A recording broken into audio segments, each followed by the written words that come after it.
গোটা আগরতলা শহরে বিগত কয়েক বছর ধরে স্মার্ট সিটি প্রকল্পের কাজ চলছে। এরই মধ্যে এই কাজ চলাকালীন সময়ে আজ অল্পেতে রক্ষা পেল অভয়নগরের জগৎপুর এলাকা। ঘটনার বিবরণে প্রকাশ, সংশ্লিষ্ট কাজ চলাকালীন কোনোভাবে গ্যাসের পাইপলাইন কেটে যায়। ঘটনা চাক্ষুষ হওয়ার পর দৌড়ঝাঁপ শুরু হয় এবং খবর যায় অগ্নি নির্বাপক দফতরে। কিছুক্ষণের মধ্যেই অগ্নি নির্বাপক দপ্তরের কর্মীরা ঘটনাস্থলে ছুটে এসে সমস্যার সমাধান করেন।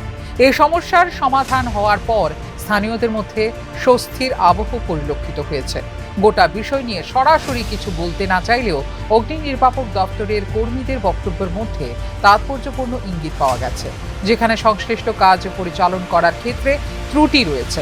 বিশেষ করে আগাম সতর্কতামূলক ব্যবস্থা গ্রহণ না করে বা উপযুক্ত কর্তৃপক্ষকে অবগত না করে এই কাজগুলো যে বিপজ্জনক, এই বিষয়টা কিন্তু অগ্নি নির্বাপক দপ্তরের কর্মীদের বক্তব্যের সাথে জুড়ে থাকা হাবভাবেই অনেকটাই স্পষ্ট।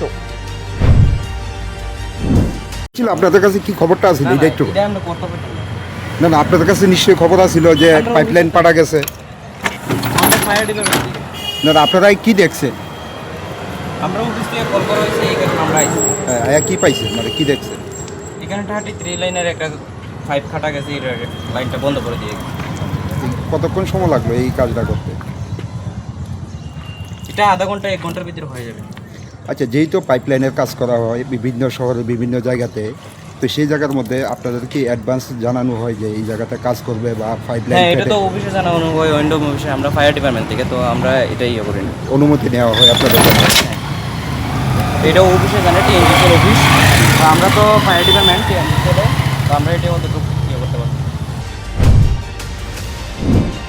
জনবহুল এলাকায় এইভাবে গ্যাসের পাইপলাইন কেটে যাওয়া একদিকে যেমন আতঙ্ক তৈরি করছে, ঠিক এর পাশাপাশি দাবি উঠছে আগামী দিনে যাতে এই প্রকারের ঘটনাগুলোর পুনরাবৃত্তি না হয় সেই দিকে পরিকল্পনা অনুযায়ী নজর থাকুক।